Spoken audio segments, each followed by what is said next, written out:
Hey everybody, this is Connor Shank, and you're listening to the Constant Sports Podcast, the podcast that is committed to connecting you to other sports professionals in the industry. Because they say it's all about who you know, and today you know Casey Katofsky. Thanks for joining us today, Casey. Appreciate you having me, man. Thank you. Yeah, of course. And so as we are talking today with Casey here, he is the Future Legends Complex executive director and also a multi-sport owner. And we'll dive in much more into that aspect of Casey's career here. But in this episode, we're going to talk sports business, event management, facility management, different sports complex, team ownership, graduate school, and much more. So let's just dive in here, Casey. And could you kind of give the viewers and listeners a little bit, maybe a little bit of background on kind of how you got to where you are today? I know it's a very broad question, but just there's a little bit kind of about yourself. Absolutely. So I am born and raised in Los Angeles, Southern California kid my entire life. Uh, I was born into a sports loving family, a sports entertainment working family. And so it was kind of in our blood. I played baseball my entire life. I had been around sports every single day. And so I always knew that I wanted to be in the industry. Mhm. When I went to school, I still expected to play in college. I was a pitcher. I got hurt, unfortunately. And as I learned that I was no longer allowed to play or able to play baseball again, I wanted to make sure the academic side was taking me on the pathway that I wanted to be in a position like this at the Right. time. So I went to Santa Clara for undergrad. I lived in the Bay Area for college. Absolutely loved it. Incredible experience. It was the right school for me. Uh, and it was, kind of during the boom of social media Mhm. and startups, Silicon Valley. All the Bay Area teams were doing really well. The Warriors, the Sharks, the Niners, everybody. So it was exciting to be a part of that. From there, I kind of worked in different jobs throughout my time in college. I had multiple different internships, things that I liked, things that I didn't, but I just wanted to try a lot of different things out. Mhm. And from there, I knew that I wanted to get a little bit more education. I got my certification at Columbia, and then I got accepted to the Georgetown Sports Industry Management program for masters. And that uh, is a very unique program, very coveted, and it was something that I really wanted to make sure that I could set myself up for success to be a part of it. Yep. And that program is known for its faculty student relationship, where the faculty are all members of the sports industry, executives. Where my first professor was actually Tommy Shepard, who is now was the general manager of the Wizards. Mhm. Right after he was teaching our class, and so people like that, you learn from people that have been through the same position that I've now been through. Uh, and from there, I moved back to the Bay Area. I worked for Under Armour for a while in the business development department. And then finally, I know we'll talk more about this project, but we had the opportunity to do something we've always wanted to do as a family and a business group, which is building, one of the bigger sports youth sports complexes in the country. And here we are, 4 or 5 years later. So that gives you a good spiel.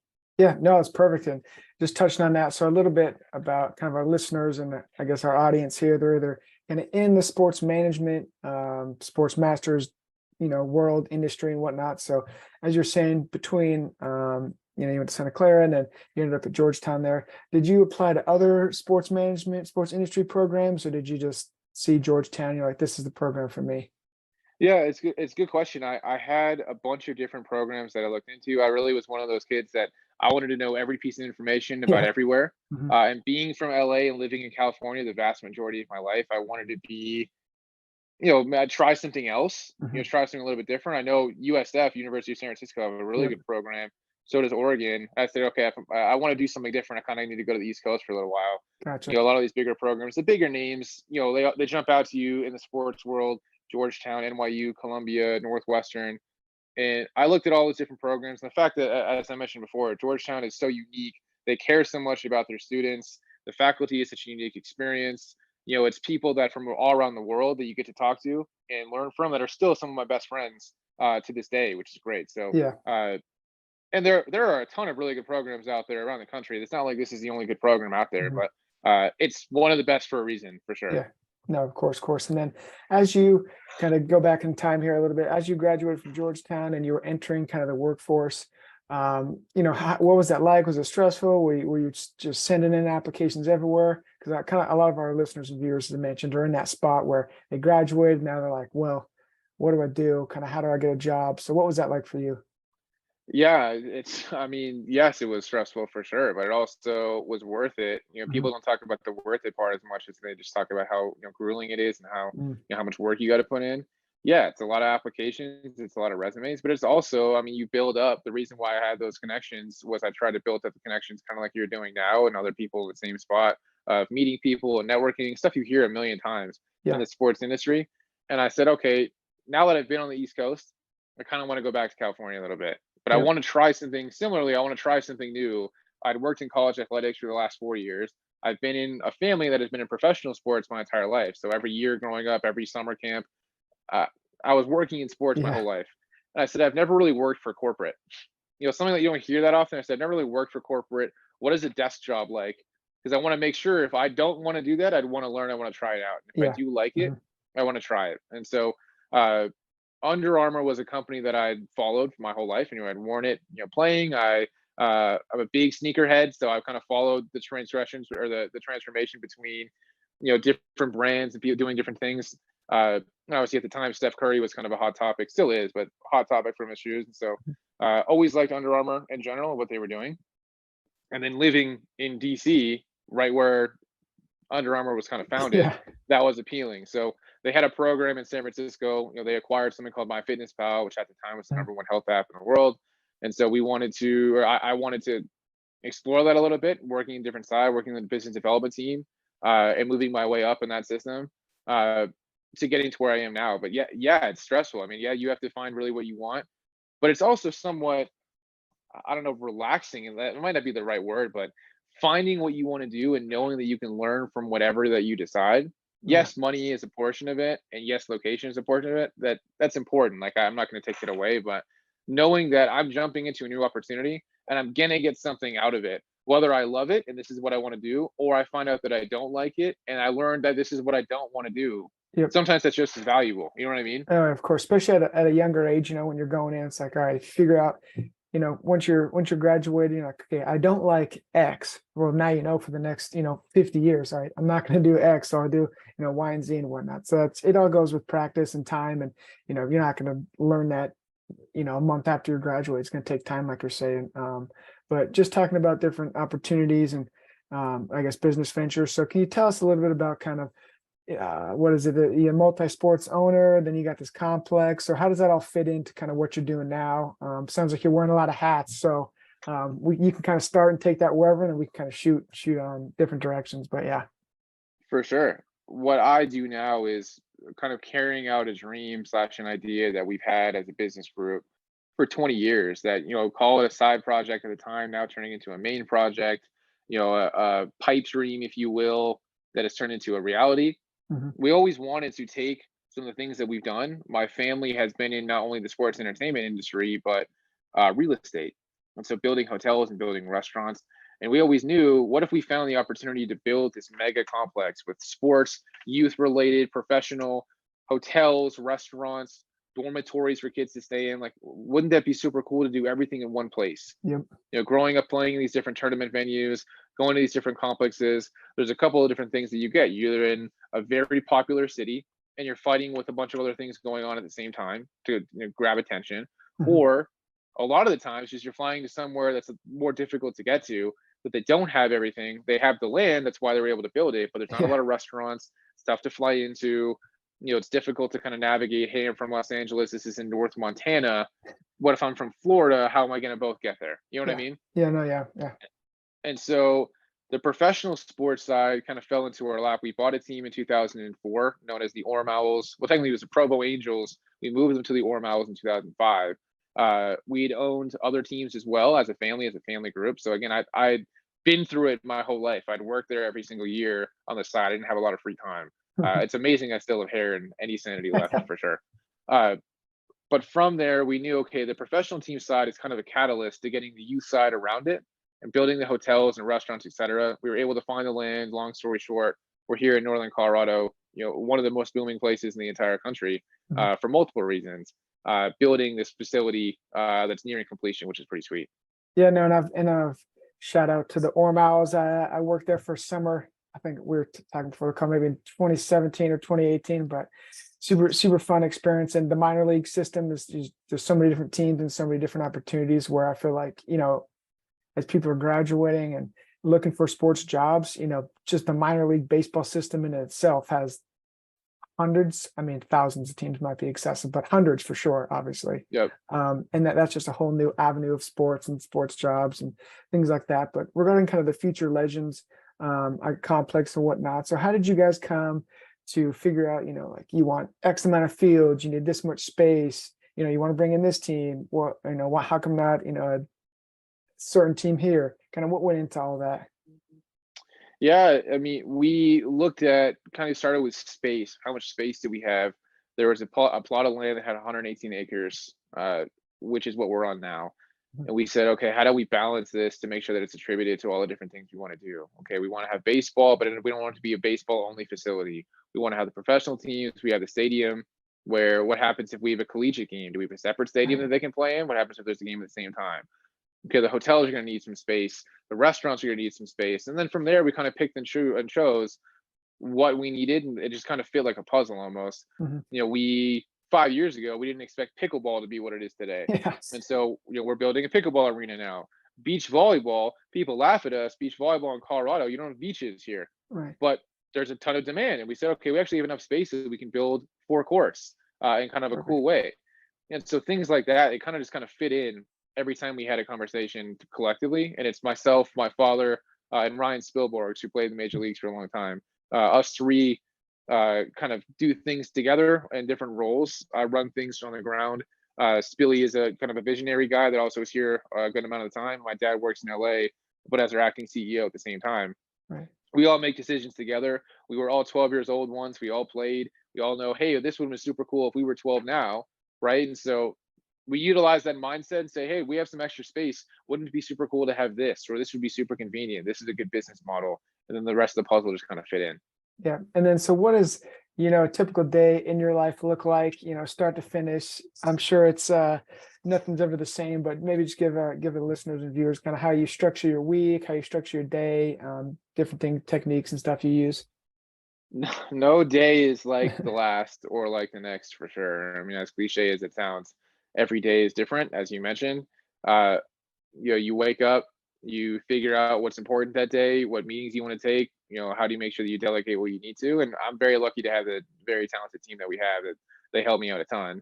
But I do have a family, and I'd like to be able to be with them at the same time. Right. And you don't hear a lot of people preaching work-life balance, family priorities. You got to manage that as well, because at the end of the day, you got to be able to prioritize your family and the things that are important to you. So it's balancing. How do I make sure that I do a good job, that I lead this team, that we're getting things done in a complex perspective, but I'm also there for the misses and the future kids and stuff like that. So to balance my day, it's really figuring out what are my priorities this day. What's something that I need to do to take care of both sides, work and personal. And every day is just kind of a new story, a new chapter, and you kind of roll with the punches a little bit. Yeah. No, I agree there. And what I guess you can maybe just this executive director role or some of the other roles, but what do you enjoy the most about the sports industry / your current job now that you're in? I mean, you're promoting fun. Like I think that kind of gets lost a lot of the time Yeah, I like in that. sports business and the positions that either I'm in or other people are trying to get into. You hear about the stress all the time. You hear about the grind and how you're not going to get paid very well. You got to work 90 hours a day and things like that. You're like, this is sports. This is fun. This is what we Mhm. watch on TV. This is what we idolize growing up. I love sports outside of my family more than anything. It's what motivates me. I like seeing the power that sports and athletics has on more than just watching the game. Yeah. And so every day we get to not only affect other people at the same mindset, but younger kids that are growing into being in the position that I am now. And so that's what motivates me the most is that I have the ability to quote unquote touch kids' lives in a way that's different than other industries, Mhm. other occupations. We're not doctors, we're not saving lives, we're not NASA, we're not doing anything like that. We're sports and entertainment. Like this is voluntary fun. Yeah. And so that's what we get to do every day. We get to sign up and show up to work, promoting fun and promoting athleticism and teamwork and camaraderie. That's not beatable, in my opinion, from any other industry.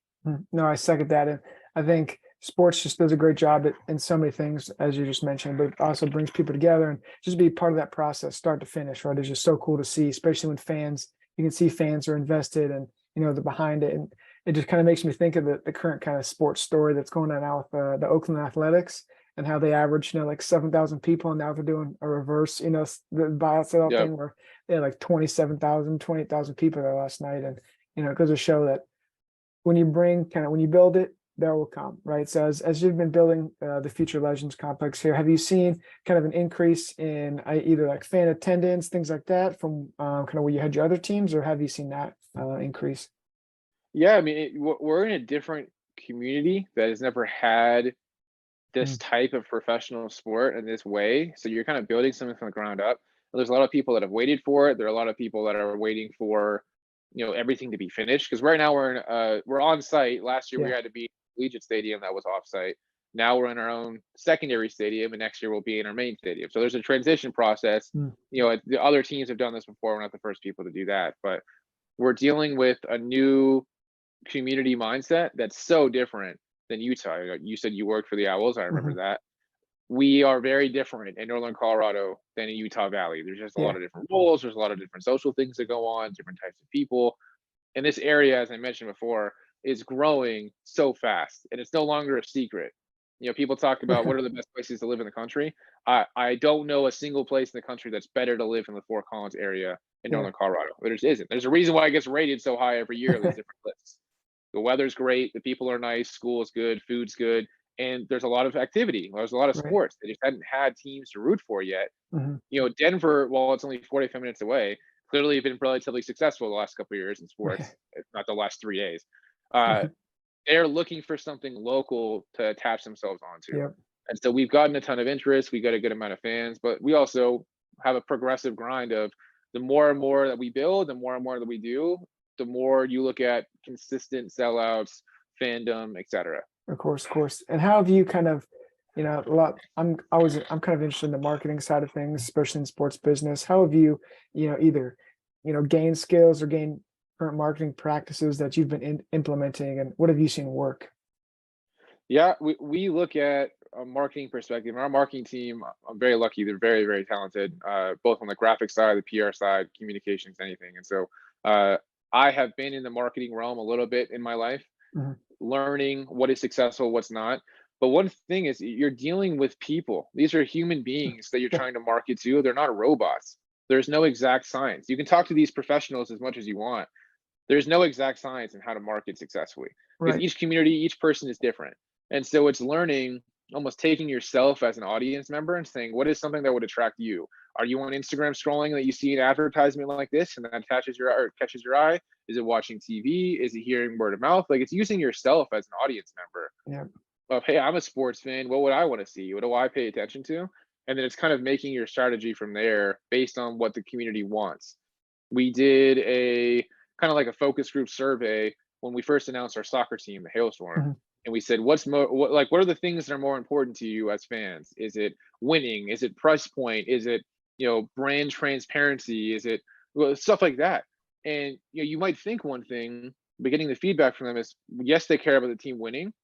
They care about transparency more than anything. They'll pay Right. for a good ticket. They want to have concessions there, but Mhm. they just want to know, hey, here's why we're doing this, Yep. right? And they want the team to win. Obviously, everyone wants their team to win. Mhm. So it's learning what the community and what your audience wants and how you would fit in that situation, and then addressing from there. Because honestly, no one knows what they're doing. They're just Yeah. taking things that they think is going to work in the past. There's some precedent, but it changes every day. There's new Mhm. media every single day. So Right. it's all a revolving door.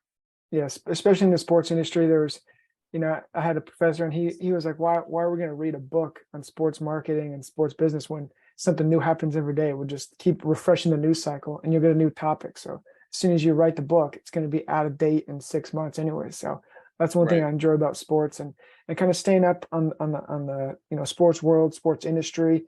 How do you stay kind of in touch with that? Is it Twitter, Instagram, kind of how do you stay, in the sports space? Mostly through digital. I mean, you Mhm. mentioned the social platforms. That's kind of, I think, a lot of people get information, whether it's Twitter, YouTube. That way, I can watch highlights quickly. Nowadays, people have mastered the ability to see an entire game in Yeah. 30 seconds. Uh, So that helps when you don't have as much time. There are times where I just want to watch the 30 seconds of a game when Mhm. I wasn't able to catch the whole game. I try and follow different business news cycles, whether it's Sports Business Journal, Front Office Sports, the ones that I'm sure a lot of people do as well. Mhm. But it's also, I mean, my family, again, sports is like our religion. And so it's when I talk with my family members, when I talk with my brother, my father, it's always sports centric. It's not, you know, hey, how's your day going? How you feeling today? It's, oh, you watched the game last night. Did you see this? This guy was crazy. Uh, and so like it's just keeping up with the things that you're interested. It's so important in my perspective, and this is just my opinion, to keep your fandom while you work in sports. A Mhm. lot of people lose their fandom, or they also think the opposite of like, oh, I just get to watch the games all the time. I get to work for the Yankees and watch games. It's not that, but it's also not nothing. Like you still Yeah. need to enjoy being a fan of the sport. That's what pushes Mhm. you forward. Otherwise, you're just doing a job. So Yeah. it's staying a fan. My family is from Pittsburgh originally, and we take sports very seriously. We don't miss Steeler games. Everything is black and yellow in our household. And so, like, that's something that we're so passionate about. Well, no matter how many years that we're in this sports industry, like we watch every game. We very much bleed black and yellow, black and gold. And so, like, that's important is to keep your fandom and know why do you like sports in the first place. Mhm. No, yeah, I like that a lot, and keeping your fandom, kind of keeping that passion, keeping that drive, because at a certain point, it's you might not lose it, but things are going to get a little bit harder. It's going to be hours are longer, but as long as you kind of have that burning fire in you, that'll keep you going and get you to the good times. And um, like we've mentioned a few times here, a lot of the viewers here kind of in that graduate spot. But have you had time to kind of hire and do the hiring process? And maybe what do you look for, or what do you have your manager or whoever does the hiring? What do you have them kind of look for, and future, I guess, employees, along anything along those lines? So yes, uh, we do a ton of hiring in general. About 4.5 years ago, it was just me in this company, and now we have almost 200 people, Wow. which is pretty wild. Mhm. Uh, we have a very talented HR team. We also have different department heads for each executive level that have their own teams as well.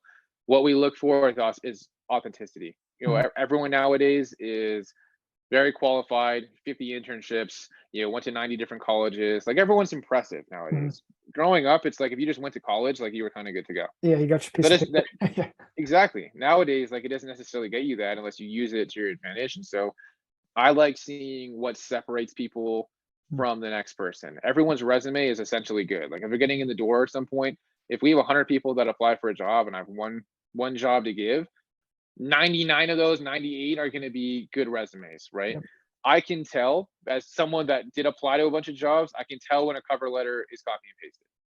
I can tell when a resume is copy and pasted. I know when an email is copy and pasted. Yep. And so that's something that you don't think about, like, oh, I'm just going to copy and paste this and send this to 50 jobs and someone might like it. And I used to do that. Like, I'm not going to lie. I used to do that. Oh, I'll apply to 50 jobs, see who says yes, right? Right. And that doesn't necessarily work that much. It's almost worth like, here's two jobs that I really like. Mhm. I'm going to make a phone call. I'm going to see if I can reach out with a letter. I'm going to send them a letter and I'm going to show my value. We've had people that have been hired because they kind of created a middle, like a smaller version of a business plan of like, I want to join your social media Mm. team. Here's what I would offer to the table. Here's something that I've noticed. Yep. Or I want to be in your sponsorship team. I follow these different things or different teams. I think this would be super helpful for you guys. And that's the stuff you remember Yeah. because that person cares about the job. And that's the people that we try and hire Mhm. for our team. And we've been very successful in finding a lot of good talent that honestly are more talented than me a lot of the time. I always say this. I'm good at this.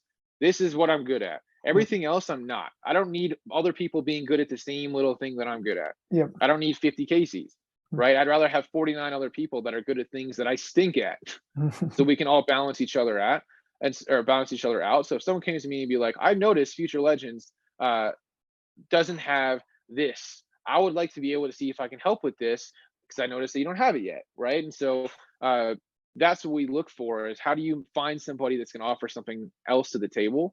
But first and foremost, people don't talk about this so much. Someone that you want to sit next to, Yep. someone that Yep. helps that pushes you, someone that wants to be there, someone that has a good attitude, like that stuff matters to me. Because if you're Mhm. spending more time with those people than your own family a lot of the time, you want to enjoy sitting next to them. You want to feel motivated. You want to be good teammates. Yeah. And if you're not focusing on that, like the personality aspect doesn't mean you have to be extroverted, doesn't mean you have to be the loudest. It's just what can you do that provides a good attitude and a good work environment for everybody else. You know Yeah. what I mean? No, yeah, I'm with you. And it makes a bunch of sense. And I feel like, especially when people are applying for jobs, right? So kind of going the other way, and you're looking like, all right, would I like to work at this company? Maybe look at some people on LinkedIn that already work at that company.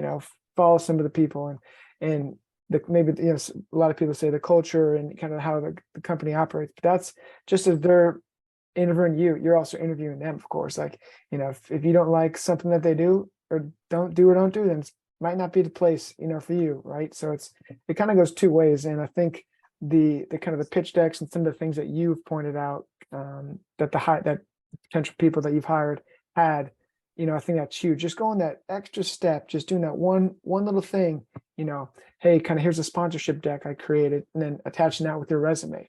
It's going to take you, I don't know, maybe do a little bit of research, find some brands that they could connect with, things like that. That actually goes, as you've been saying, it goes a lot further than just, here's my resume, here's my cover letter.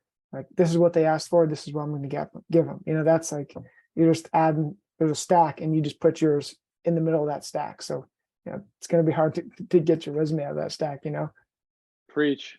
And then kind of staying in this vein here, regarding kind of the skills, interpersonal, maybe just different skills like that for in your career specifically, what have you seen, some of the places where you've grown the most, or you've been like, okay, I'm not very good at, X, I need to figure this out. Maybe I need to read some books on this or see how I can get this skill better. What are some skills that you've kind of been like, okay, I'm going to need these? Personal communication skills are extremely important. You got to be able to talk to people. So that's something that you hear in the sports industry, especially when you're kind of entering that realm. Yeah. It's people say it's ticket sales or it's social media, right? That's the two avenues. People are like, oh, that's where you're gonna have to start. So I did the ticket sales route. I've done that, almost a decade of my life. Yeah. And you hear, oh, it's got to be scripted. You got to make sure you have everything super buttoned up. And I would hear that from different people that are like me now in this position. And I was like, oh yeah, okay, that makes sense. Like, I got to read from a script and I got to do all this kind of stuff and make 1,000 phone calls a day. Then afterwards, you're like, if I get that phone call, I'm Not hanging answering up the that. phone. Yeah. So it's learning, how do I talk to people, and not whether you're in ticket sales or not. You could be an engineer, you could be a doctor. You got to talk to people. Every position you have, you're selling something in some way or not, right? And I just kind of learned, you got to learn how to talk to people. You got to walk up to somebody and shake their hand. You got to have a conversation. And I'm kind of this goofy, wacky younger guy. Instead of using that, as like a thing I need to apologize for, like, use that to my advantage of like, this is Yeah. now how I can communicate with people. I can try and build more trust this way, as they're not getting fluff, they're not getting a script, they're getting something directly from me. Right. And so that's something that I learned, is like, how do I have my own voice? How do I communicate with people in a way like I'm talking to you now? Of, this is who I am. How I'm talking to you now is how I talk to anybody. Yeah. I That's don't perfect. Yeah. change myself whether I'm talking to, I say this all the time, the CEO of Apple or the janitor at McDonald's. Like, I'm a goofy guy no matter what. And so you see people, I mean, I'm sure you've seen this in your life as well. They kind of change their personality, they change the way they talk to people based on who they want to talk Yeah. to. And so I learned, again, how to talk the way that I want to, how to be my own self, how to be authentic, as I mentioned before, Yep. that's what we look for. And that's probably the best skill that I learned, is what am I good at? I'm good at talking to people. I'm not good at building graphics. I'm not good at calculating the accounting side more than just overview stuff. Like, okay, Yeah. that's people we can go find, right? Right. They can complement that. And then if they're not as good at the communication side or something like that, I can say, hey, here's what I can teach you. Can you teach me? It's a give and take. Yeah. No, it's huge. And I think it's kind of just finding, we've talked about it a little bit, but what you're good at, what you're not good at, and then just find where you're authentic at, and don't try to be someone you're not. Obviously, is like, people always say that, but yet there's still kind of a lot of people that do it. It is what it is. But I guess as we're kind of wrapping up here, what's something you see, kind of, where do you see either yourself or the Future Legends complex kind of in the next 5 years? How do you see that progressing going forward? I mean, next 5 years, next 10 years, 75 years, we want to be, at the top of youth sports complexes in the country. We think that's a very attainable goal, and how we're set up to achieve the goals that we have, from the different events and tournaments, and more teams we like to acquire. I didn't even mention the Grand Junction team that we have, that we just acquired. We would like to be able to hit that pinnacle. If this is how youth sports and how the experiential side can be, combining the professional side, having hotels on site, having restaurants on site. And we're, a year away from fully being completed, and we're starting to see that, like, that glimmer of this is pretty sweet. Like, we Yeah. can get this done. We've already had some big events. We've had our professional team start. And so 5 years wise, like, that's not that long ago, not that long away. Right. Time goes so fast. Or Mhm. 5 years ago seems like yesterday. And that's like Mhm. the classic, like, middle-aged adult thing to say. Yeah. Uh, so 5 years, 10 years, it's the same goal. It's like, we want to be the pinnacle. We would like other people to look at this model and say, hey, well, that makes way more sense to have dormitories and hotels on site, and they Oh don't yeah. have to leave the site to go eat food. And so it's kind of creating this newer thinking of, wow, like, this makes way more sense, and getting people more used to this style. That's what our goal is from, like, an overview standpoint. Yeah, perfect. No, I love it, and I'm looking forward to watching it along with the listeners and viewers here, as you've heard, and I guess we'll all be able to watch now for the next 75 years, what have you. So we'll just wrap up here, Casey. Here, we'll give you the floor, maybe where people can connect with you, how they can connect with you. Like I said, give you the floor is yours. If you want to announce anything, say anything, it's all yours. No, 100%, man. And again, I appreciate the opportunity to speak to you guys. This is something that, again, I've been in your shoes before. I know the position that you've been in. And that's something that I learned. That I had a lot of mentors when I was in, let's say, your shoes, or somebody Mhm. else that's listening in their shoes, uh, looking for someone to give quality advice, looking for someone that kind of understands what I'm going through, that's not just giving me fluff. And Perfect. so I want to be able to give the same thing back. I'm a part of a couple different mentorship programs with the same thing that people did for me. So if someone would like to reach out on LinkedIn, Casey Katofsky on LinkedIn, uh, futurelegendscomplex.com is kind of where the project website is. You can find a lot of myself, my staff, contact information, etc. Uh, and I'll say stay tuned on social media as well. We got some pretty cool things coming up. That's a shameless plug as well. If you're ever in the Colorado area, you ever want to see some cool things on the youth and professional side, come check it out. You got a tour ticket on me for sure. Oh, perfect. Yeah, great. Well, you heard it here first. So thanks again, Casey. And for other listeners and viewers, you just listened to another episode of the Constant Sports Podcast, and we'll see you next week.